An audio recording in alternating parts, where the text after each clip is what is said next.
Det finns ju så mycket idéer och tankar och kurser man kan gå, hur man svarar på frågor, hur man beter sig på en anställningsintervju. Men vad man ofta missar lite där är det vi står och gör nu hela tiden, det här med kroppsspråk. Därför att man får ändå någonstans anta att när man kommer på en anställningsintervju, då har ditt CV hyfsat i ordning. Du är personen för jobbet, kanske. Och sen behöver någon träffa dig för att lära känna dig lite på djupet. Men framförallt också att se, kan jag kommunicera med den här personen? Hur kommer den här personen fungera och arbeta i en grupp? Och där kommer ditt beteende spela väldigt stor roll. Mycket, mycket mer roll än man tror. Jag träffade en tjej som heter Anna som precis är ute och söker jobb. Och hon har varit egenföretagare länge. Hon tycker lite jobbigt med intervjuer. Och så slängde in henne till en rekryterare. Så nu är det en anställningsintervju, kör. Och hon tyckte att den här intervjun gick väldigt, väldigt bra som hon gjorde. Men vi kan väl kolla lite på hur den såg ut. Men gud vad spännande. Ja. Jag heter Anna Mård och jag har jobbat som stylist i 8 år, inredningsstylist. Nu känner jag mig redo för att pröva någonting nytt och söker därför jobb. Hur känner du inför att söka jobb? Det känns både roligt och spännande och lite jobbigt såklart. Välkommen. Tackar. Det är jobbigt när man känner att man ska bli bedömd för det man har gjort och inte har gjort kanske. För det intressanta här är ju att ta reda på lite grann vad du gjorde och sen valen när du gick vidare till nya uppgifter så att säga. Ja, jag jobbade som butiksanställd på flera olika butiker har jag varit. Och olika, både dam- och herrbutik. Jag har alltid gillat serviceyrken. Det kändes inte som att hon var riktigt bekväm. Ju längre intervjun, så att säga, vi kom i intervjun, ju djupare blir ju frågorna. Och då kände jag att ju djupare jag ville gå, ju mer gav hon motstånd. Ja, nu från själva intervjun. Jag måste bara, det är duktig vad tapper hon är som ställer upp på att låta oss kika medan hon liksom utsätter sig. Det är enormt modigt. Ja. Men de där 10 sekunderna bara som var vid intervjun där nu, vad tyckte ni? Var det så här varmt och härligt eller hur kändes det? Fast nu vet jag ju att det ska vara inte så bra, så nu letar man ju efter det. Men kanske lite tillbakalutad, inte så mycket ögonkontakt, inte så mycket kroppsspråk. Och sen, hon såg inte så glad ut. Nej.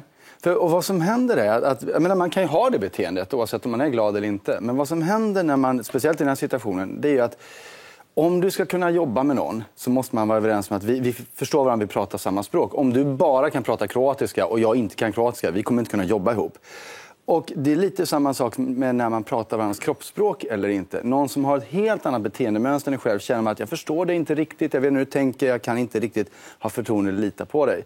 Och vad som hände i den här intervjun var att Anna, som heter, hon tittar konsekvent neråt. För det gör hon när hon tänker, vilket innebär att det finns ingen ögonkontakt där överhuvudtaget.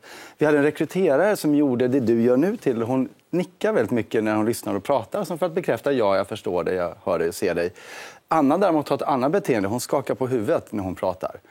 Många så här småställen där de inte möts. Och det gör att den här rekryteraren upplevde att Anna blev väldigt reserverad. Och lite svår att komma in på skinnet. Och jag ställde även frågan om hur skulle hon vara att samarbeta med. Det skulle nog vara svårt. Nu ser det ut som du vill säga någonting, Peter. Nej, du bara lyssnar djupt. Ja, lyssnar noga. Ja. Så vi pratade om det här för att... Ja, exakt. För man brukar säga att men om du ska få någon att gilla dig så ska du röra dig som de rör sig och stå som de står. Det är jävligt svårt i en intervjusituation när någon sitter med en klippbord i knät och inte rör sig i fläcken. Men så... Tricket var bara fundera på de här grejerna. Ta ögonkontakt, för lång ögonkontakt är bra. Första som händer är att det triggar adrenalin, sen triggar lite andra roliga, härliga kemikalier i kroppen. Men det väcker ett känslomässigt engagemang att se folk i ögonen. Och speciellt om du har någon som tittar mycket på dig, tittar mycket på dem. Och hitta de här små sakerna. Nicka den här personen, börja nicka du istället. Så det var bara där vi var inne och pratade om de här små grejerna. Och sen så fick hon göra en ny intervju med en annan rekryterare. Och vi hade ju inte pratat någonting som sagt om hur man svarar på frågor och så vidare. Nej. Och det roliga var att hela situationen förändrades. Och vi kan ju se vad som hände då, tycker jag. För det filmade vi henne också. Ja. Så med alla de här nya sakerna i huvudet nu, är du redo för nästa intervju? Ja, det är jag. Bra, varsågod. Tackar. Kan du berätta om hur ett typiskt uppdrag ser ut då? Först kan vi samarbeta genom att vi har en idé som vi diskuterar, jag och fotografen. Och så brukar vi göra tillsammans en moodboard som vi skickar in till den redaktionen som vi vill ska köpa det här jobbet. Men jag tycker att det var rätt så lätt att prata med henne. De intryck som jag fick utav de här 20 minuterna var ju att hon är engagerad. Hon känns som att hon verkligen gillar det hon gör. Hon känns också rätt så positiv, tycker jag. Hur kändes det? Det kändes bra. Det var mycket lugnare den här gången. Så jag tycker att det gick bättre. Vi har inte pratat om frågorna överhuvudtaget. Vi har bara pratat om det här andra med kroppsspråk och så vidare. Upplevde du att du började svara på frågorna annorlunda? Eller ja, det gjorde du. Faktiskt så kunde jag vara mycket mer öppen och redogöra mer för mina svaren. Att redogöra mer i vad hon hade ställt för fråga. Så fast du hade mer saker att tänka på så kunde du ändå slappna av mer? Ja, faktiskt. Ja. För det där som vi säger på slutet, det är ofta någonting jag för. Men oj, nu blir det mycket att tänka på. Ska jag tänka på allt det här också? Samtidigt som jag pratar, det går inte. Men precis som Anna sa där, vad som hände var ju att kommunikation är tvåväga. Vilket innebär att det är inte bara rekryteraren som känner att nu förstår vi varann, här finns det en relation. Utan det känner ju båda två.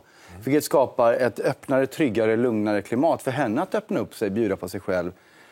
Svara i längre meningar på det sättet som hon skulle önska. Så att det här gör en sån enorm skillnad.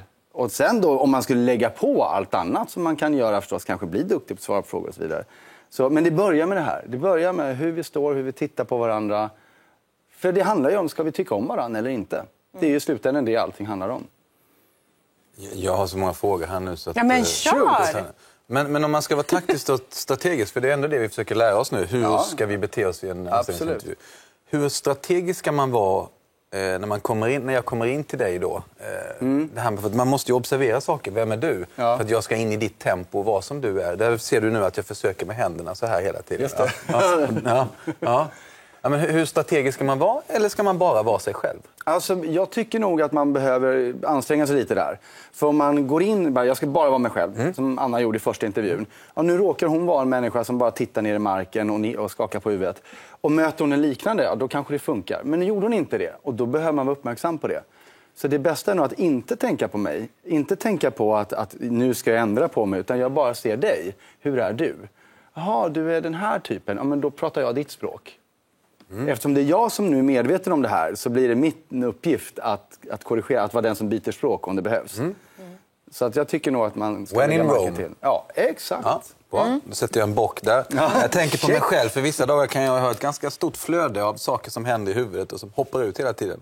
Måste man alltså ner på någon annans nivå oftast. Ja, till exempel på min. Ja. Ner på min nivå. Dra upp till det till din. Ja, men det ska man försöka, så att man kommer upp på en nivå där man själv tycker att det här är jag som bäst. Men det kan man göra om man börjar med att etablera det här det första. Då, om jag sen gör lite förändringar i mig, då kommer du haka på. För att vi gillar, alltså kommunikation i två vägar. Som med Anna och den andra rekryteraren, när Anna sen börjar skratta, då börjar rekryteraren skratta, för de liksom nu lirar ihop. Och då börjar man styra varandra. För att man känner ju att man vill, tänk om man kan äga den situationen. Man själv är på besök och vill ha ett jobb, men är den som äger situationen. Det känns ju som att det borde vara bra förutsättningar. Och det är ju en väldigt härlig känsla också, att veta att jag blir inte granskad under lupp här. Det här är ett jämlikt möte. Det frigör ju väldigt, väldigt mycket förstås. Men om du ska försöka spalta ner, för nu är det den här specifika situationen för Anna med hennes specifika utmaningar och fördelar. Vad skulle du vilja ge som råd till alla som hamnar i en sån här rekryteringssituation? Det är att uppmärksamma vilket språk rekryteraren pratar på det ordlösa planet, rent kroppsspråksmässigt. Är det här någon som sitter och nickar eller inte? Vad har de för små tics för sig? Och prata samma språk själv. Jag menar inte att du behöver bli en klon av den här människan. Nej, för det kan ju nästan bli uppenbart. Om du plötsligt gjorde precis konstigt. som jag, då skulle jag bara, vad gör det blir jättekonstigt. Men just det med nickning och skakning är otroligt viktigt, eftersom det också betyder ja och nej. Mycket ögonkontakt, triggar adrenalin och oxytocin i den andra personen, det är bara bra och härligt. Och som vi ser, de små tipsen, i det här fallet helt förändrade hennes möjlighet till en anställning. Hur nära kan man gå? Det beror ju på vilket land man befinner sig i. Men visst är det så. Ja. Jag står utanför och tycker att det är lite obekvämt. Ja, men det är ju rätt liksom det här med ögonkontakt och intimitet. Men det märker man också på den andra personen. Är det här någon som är väldigt framåtlutad och liksom, ja men bra, då kan jag också vara det. Är det någon som inte är det, nej då är inte jag det heller. Nej. Ja, jag tycker i alla fall att det är fascinerande att se vilken stor skillnad det var på henne i första och andra intervjun. Ja, och visst upplevde ni att hon också som... Ja, men man såg det på ögonen också. Dimmarridån försvann och hon kände sig mer sådan. Stort tack till Anna som ställde upp. Ja, absolut. Ja, verkligen. Stort tack till Henrik. Ses för nästa tisdag också. Självklart. Vad ska det handla om då? Vet du det? Det får du veta då.